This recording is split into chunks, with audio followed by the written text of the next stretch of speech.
अब आनंद से बढ़िया तय हो गया, विवाह की तैयारी हो गई, विवाह संपन्न होने लगा। इतना अधिक प्रेम करता है कंस, कहता है कि मैं अपनी बहन देवकी को सम्मान पूर्वक उसके ससुराल छोड़ने जाऊंगा। क्या बात है। और रथ में बैठे हुए सारथी को, बोल बांके बिहारी लाल की, सारथी को हटा दे के सारथी अपनी दीदी और बहनों को छोड़ने मैं जाऊंगा, चिंता मत कर। अच्छा, कंस से सब कांपते थे। कंस कौन था?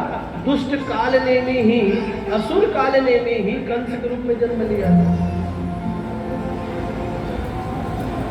अब बढ़िया रथ में तैयार हो गए भैया, बैठ गए कंस, पीछे देवकी है और वसुदेव है। विवाह के बाद विदाई हो रहे हैं, छोड़ने जा रहे हैं। अचानक मेघ की गर्जना हुई, बादल की गड़गड़ाहट के साथ आकाशवाणी होती है कि रे कंस सावधान, जिस अपनी प्यारी बहन देवकी को छोड़ने के लिए तू जा रहा है, इसी देवकी की 8वीं संतान तेरा काल होगा। आकाशवाणी सुनते ही कंस के रोंगटे खड़े हो गए। कितना प्रेम करता था देवकी के साथ, अपने प्राण न्यौछावर करता था, आज देवकी के प्राण हरण करने के लिए तलवार निकाल लिया, केस पकड़ लिए देवकी के। रे देवकी, अभी तुझे मार डालूंगा। वसुदेव हाथ जोड़ते हैं, महाराज क्या कर रहे हैं आप? अपनी प्यारी बहन का वध करेंगे क्या? अब मेरी पत्नी जिसका ब्याह मेरे साथ आपने किया, अपनी इच्छा के अनुसार क्या आप उसका वध करेंगे? महाराज ऐसा नहीं करना चाहिए। वसुदेव छोड़ दे, मैं इसे भी मार डालूंगा, क्योंकि इसकी 8वीं संतान मेरी काल है। केस पकड़ के मारने वाले थे। वसुदेव बुद्धि का प्रयोग किए, कहने लगे महाराज आकाशवाणी ने कहा है 8वीं संतान आपकी काल होगी, मैं वचन देता हूं वसुदेव, जब जब मेरी संतान होती जाएगी देवकी से, आपके समक्ष आ जाऊंगा महाराज। आप अपने हाथों से अपने काल को मार देना। क्या कोई अपने काल को मार सकता है?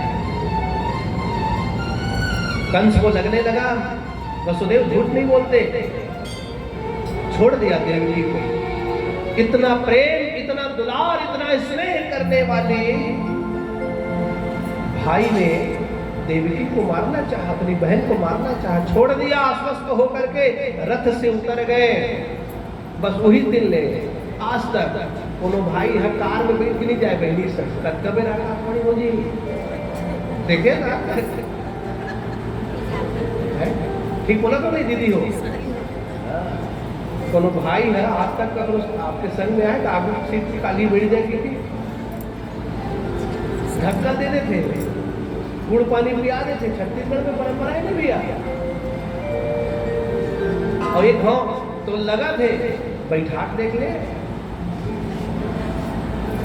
आगे का भी देखो। बोलो बांके बिहारी लाल की। वसुदेव ने देवकी को समझाया, नारी तेरे दुख में नारायण दुख मन,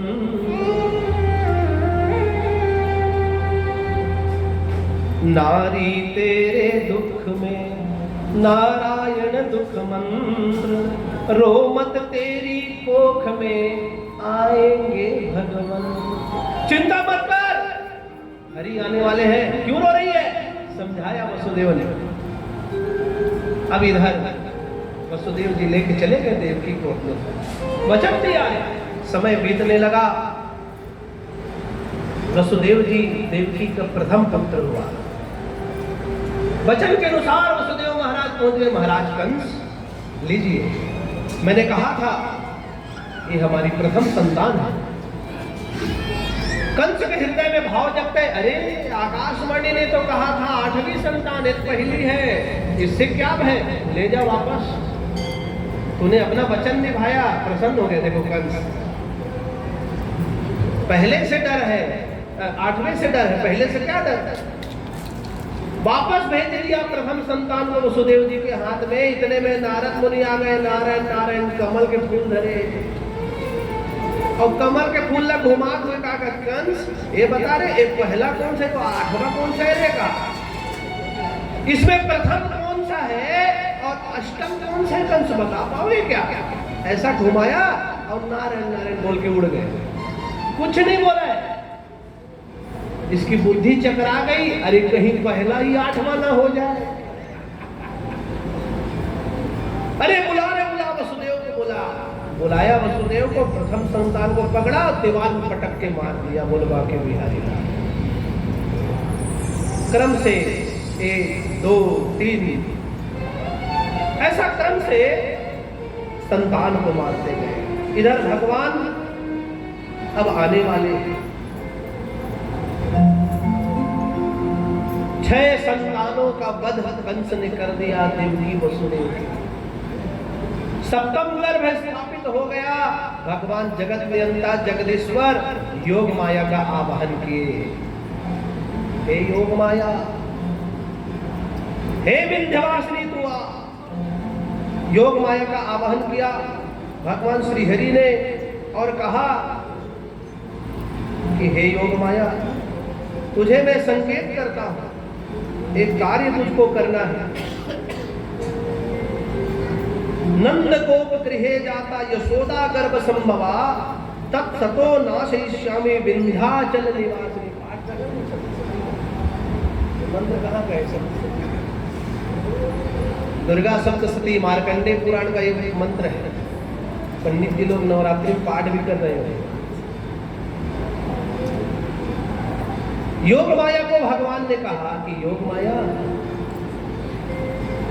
देवकी के गर्भ में 7वां संतान है, वसुदेव का अंश है। तुम एक काम करो, जेल में देवकी और वसुदेव है, इनकी 7वां संतान को वसुदेव की दूसरी पत्नी रोहिणी नंद बाबा के यहाँ गोकुल में है, और उसके उधर में इसका परिवर्तन कर दो, इसको वहां पर ले जाओ, संकर्षण विधि से वहां पहुंचा दो। योग माया ने कहा प्रभु आपकी आज्ञा सिरोधार्य, पर मुझे क्या मिलेगा?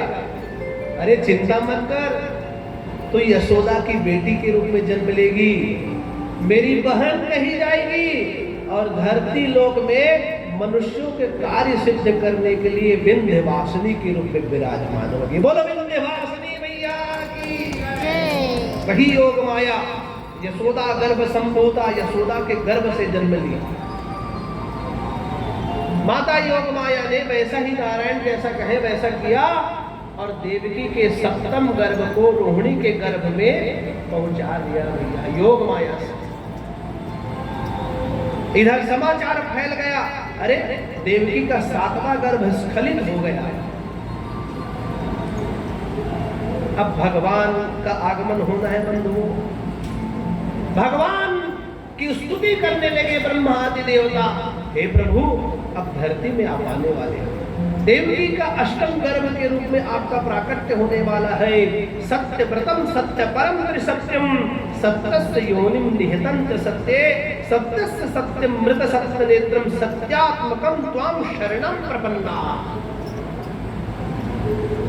हे सत्य नारायण, ब्रह्मा ने कहा है, हे सत्य नारायण, आप अपनी वाणी को सत्य करने के लिए धरा में आने वाले हो, हम आपको प्रणाम करते हैं।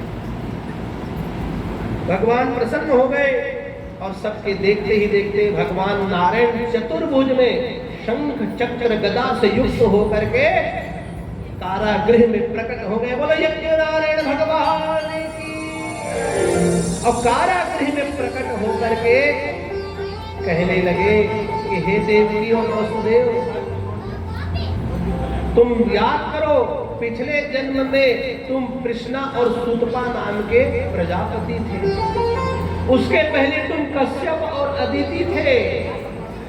तुमको मैंने वचन दिया था, मैं वही नारायण हूं। देख सत्य करने के लिए, तेरी तपस्या को फलीभूत करने के लिए मैं वही नारायण तेरे 8वें संतान के रूप में जन्म लेने आया। हाथ जोड़ लिया वसुदेव। देवताओं ने स्तुति किया, जय हो प्रभु, जय हो, जय जयकार होने लग गया।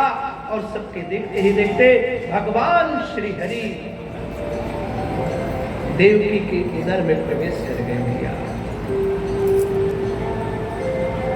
जब देवकी के उदर में प्रवेश कर गए, उदर में प्रवेश किया है भगवान, और वो तो देव है, अपनी इच्छा से कार्य को पूर्ण करते हैं। प्रवेश करते ही भगवान का प्राकट्य हुआ। बोलो श्री कृष्णचंद्र भगवान की। भगवान का प्राकट्य हुआ भाद्रपद महीना के कृष्ण पक्ष के अष्टमी तिथि, रोहिणी नक्षत्र बुधवार का दिन, शीतल मंद सुगंध वायु जब पहले भगवान का आगमन हो गया, जय जयकार होने लगा, सुमन वर्षा करने लगे देवता, गंधर्व गीत गाने लगे, प्रकृति अपना सुंदर छटा को जय जयकार हो गया। इधर माया के सारे बंधन खुल गए, वसुदेव के हाथों में जड़ी हुई बेड़ियां टूट गई, कारागृह के दरवाजे खुल गए। भगवत प्रेरणा से, भगवान की इच्छा से वसुदेव जी ने उन नन्हे बालक को अपने सिर में धारण किया और यमुना के माध्यम से, यमुना मार्ग से गोकुल पहुंचाने लगे। गोकुल ले गए। नंद जी के यहाँ यशोदा मैया लेटी हुई है, उनके बगल में सोई हुई एक सुंदर नवजात कन्या को वसुदेव जी ने उठाया और अपने नील माधव को वहां रख दिया और कन्या को लेकर के वसुदेव जी पहुंचे। वसुदेव पहुंचे, कारागृह में आते ही फिर से सारे बंधन बंध गए। जोर से कन्या ने रुदन किया और रुदन किया। सैनिकों ने जाकर के समाचार दिया, महाराज कंस वसुदेव देवकी की संतान हुई है। कंस दौड़ करके आया, देखा कि एक कन्या है, कन्या को उठाया मारने के लिए और दीवार पर जैसे ही भित्तिका पर प्रहार करने लगे, उसी समय शेर पर सवार होकर के अष्टभुजा जगदम्बिका प्रकट हो गई। बोलो विंध्यवासिनी मैया की। माता जगदम्बिका प्रकट हो गई और कहने लगी कि रे दुष्ट कंस, तू क्या मुझे मारेगा? तुझे मारने के लिए तेरा काल इस धरा पर जन्म ले चुका है। माता की बातों को सुन करके, माता परमेश्वरी की बातों को सुन करके, विंध्यवासिनी की बातों को सुन करके कंस का हृदय कांप गया और सब देवता जय जयकार करने लगे। वहां से मातेश्वरी निकल पड़ी और विंध्याचल पर्वत पर निवास करने वाली विंध्यवासिनी मानी गई। बोलो विंध्यवासिनी मैया। इधर कंस भयभीत है, अरे मेरा काल आ गया। इधर यशोदा के बगल में नील माधव सो रहे हैं, सुंदर हाथ पांव हिला रहे नन्हा सा बालक। नंद जी गौदेवहन करने चले गए, ब्रह्म बेला है, ब्रह्म मुहूर्त है। कुछ गोपियों ने देखा, अरे यशोदा के पास एक नील माधव बड़ा सुंदर तेजस्वी बालक खेल रहा है, घुंघराले बाल, सुंदर मुस्कान बालक खेल रहा है और यशोदा सो रही है। रे यशोदा, रे यशोदा, जाग रे जाग, तुझे पता नहीं तेरा लाला हुआ है, तेरा बेटा हुआ है, रे जाग रे। जितने गोपियां हैं दौड़ करके पहुंचे, ओ नंद बाबा सुनो सुनो सुनो, तोरे भाग जाग में तोरे घर लाला भयो है। नंद जी कहने लगे मेरे घर लाला भयो। अपने गले में पहने हुई सुंदर मोतियों की माला निकाली और पहना दिया, दे दिया गोपियों के हाथ में। जय जयकार होने लग गया। ब्रह्म मुहूर्त में ही उत्सव का वातावरण हो गया। अरे भैया जागो रे जागो, आओ रे आओ, नंद के लाला भयो, यशोदे के लाला भयो।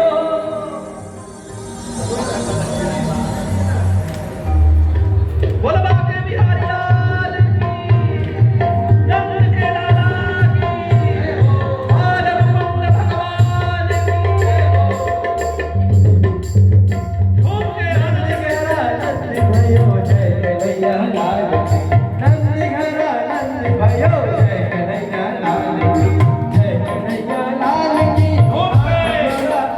की जय कन्हैया लाल की हाथी घोड़ा लाल की आनंद जय कन्हैया लाल की आनंद उमंग भयो जय कन्हैया लाल की ब्रज में आनंद भयो जय कन्हैया लाल की ब्रज में लाल की हाथी घोड़ा लाल की जय कन्हैया लाल की हाथी घोड़ा लाल की नंद घड़ा नंद भयो जय कन्हैया लाल की नंद घड़ा नंद भयो जय कन्हैया लाल की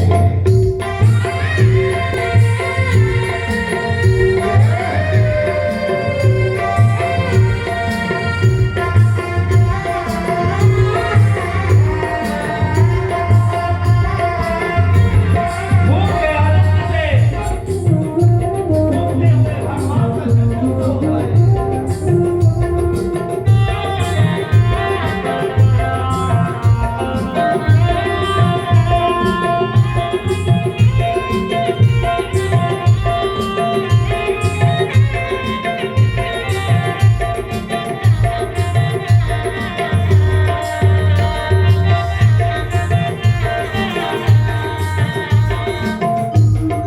जय कन्हैया लाल की हाथी घोड़ा लाल की जय कन्हैया लाल की हाथी घोड़ा लाल की हाथी घोड़ा लाल की यशोदा लाल की लाल की जय यशोदा लाल की आनंद उमंग भयो जय हो नंद लाल की आनंद उमंग भयो जय हो नंद लाल की नंद घड़ा नंद भयो जय कन्हैया लाल की नंद घड़ा नंद भयो जय भूख के आनंद के कन्हैया लाल की साथ